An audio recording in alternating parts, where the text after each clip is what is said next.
నమస్కారం. ఈరోజు మనం ఒక పురాతన కథ గురించి తెలుసుకుందాం. ఇది శక్తి, అహంకారం, ఇంకా ఒక గొప్ప సత్యం ఎలా బయటపడింది అనే దాని గురించి. అదే ప్రత్యక్ష దైవాల కథ. కథలోకి వెళ్లే ముందు ఒక్కసారి ఆలోచిద్దాం. అసలు అన్నిటికన్నా గొప్ప సూపర్ పవర్ ఏంటి? ఈ ఆలోచనే మన కథలోని ప్రధాన పాత్ర ప్రయాణానికి పునాది వేస్తుంది. ఇక మన కథలోకి వస్తే మన హీరో కౌశిక మహర్షి. ఆయన మామూలువాడు కాదు, అపారమైన జ్ఞానం, తపశ్శక్తి ఉన్నవాడు. ఎంత శక్తి అంటే ఆయన కోపంతో ఒక్కసారి అలా చూస్తే చాలు ఒక పక్షి బూడిదైపోగలదు. ఇది ఆయన పవర్కొక ఉదాహరణ. కాని అదే ఆయన వీక్నెస్ కూడా. సో ఇక్కడ నుంచే కౌశికుని కథ మొదలవుతుంది. ఆయన క్యారెక్టర్లోని లోపం మనకు ఇక్కడే కనిపిస్తుంది. చదువుకున్న కొద్దీ వినయం రావాలి కదా, కాని ఆయనకు జ్ఞానంతో పాటు అహంకారం కూడా పెరిగిపోయింది. అసలు ఎవరు కౌశికుడు? ఆయన బ్యాక్గ్రౌండ్ ఏంటంటే, ఆయన ఒక గొప్ప పండితుడు.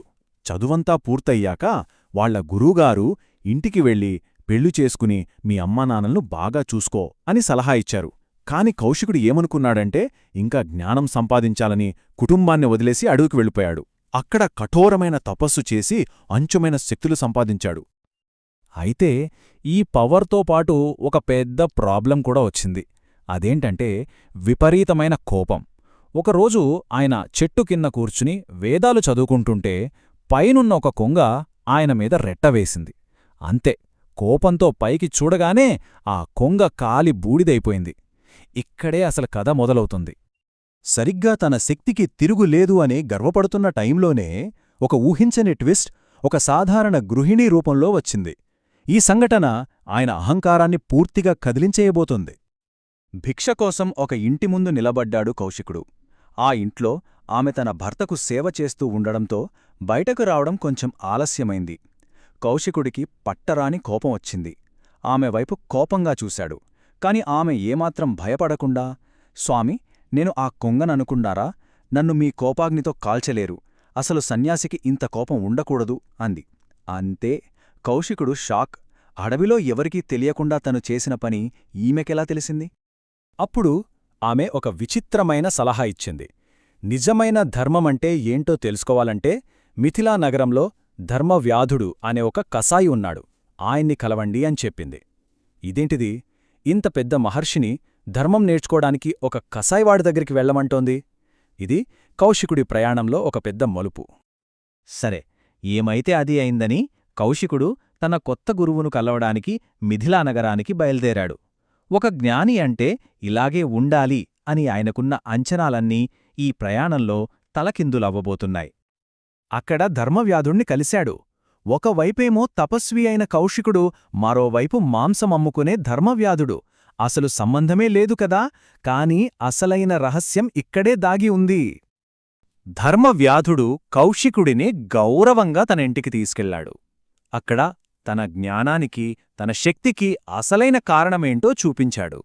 ఆ కారణం ఏ యజ్ఞమో, యాగమో, తపస్సో కాదు. మరేంటి? అక్కడ వాళ్ళింట్లో చూస్తే తల్లిదండ్రులను అంతకన్నా గొప్పగా చూసుకునేవాళ్లు బహుశా ఉండరేమో. వాళ్లని ఎంతో ఎత్తైన ఆసనాల మీద కూర్చోబెట్టి, వాళ్లకిష్టమైన భోజనం పెట్టి, మంచి బట్టలు, నగలు, పూలమాలలతో అలంకరించి, తను, తన భార్య, పిల్లలు అందరూ కలిసి వాళ్లకు సేవ చేస్తున్నారు. అప్పుడు ధర్మవ్యాధుడు చెప్పిన మాటలు వింటే ఆశ్చర్యపోతాం. ఆయనేమన్నాడంటే, ఈ వృద్ధులేనా దేవుళ్ళు? నేను వేరే దైవాలను ఎరగను. నా వేదాలు, యజ్ఞాలు, వ్రతాలు, తపస్సులు అన్నీ వీళ్ల సేవలోనే ఉన్నాయి. చూశారా, తన తల్లిదండ్రులే తన ప్రత్యక్ష దైవాలన్నమాట. ఈ మాటలు వింటున్న కౌశికుడికి ఒక్కసారిగా గుండె ఆగినంత పనైంది. ఎందుకంటే ధర్మవ్యాధుడు చెప్తున్న ప్రతి మాట తనని ఉద్దేశించి అన్నట్టు అనిపించింది. తన గతాన్ని గుర్తుచేసింది. అప్పుడు ధర్మవ్యాధుడు సూటిగా కౌశికుడివైపు చూసి అడిగాడు, మీ అమ్మానాన్నలు ముసలివాళ్లు, వాళ్లకి నువ్వే ఆధారం. అలాంటి వాళ్లని వాళ్ల పర్మిషన్ కూడా లేకుండా అంత నిర్దాక్షిణ్యంగా వదిలేసొచ్చావు. ఈ మాటలు కౌశికుడి గుండెల్లో కత్తిలా దిగాయి. ఆ తరువాత చెప్పిన విషయమైతే ఇంకా దారుణం. నువ్వు వెళ్ళిపోయాక నీకోసం వాళ్లు గుండెలు పగిలేలా ఏడ్చారు. ఆ బాధతో వాళ్ల కంటిచూపు పోయింది.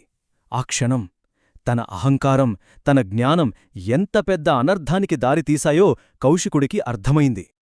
అంటే ఇక్కడ ధర్మవ్యాధుడు చెప్పేది ఒకటే, మన ప్రాథమిక బాధ్యతలు, ముఖ్యంగా తల్లిదండ్రుల పట్ల మనకున్న బాధ్యతను పక్కనబెట్టి ఎన్ని పూజలు చేసినా, తపస్సులు చేసినా అదంతా వృధా.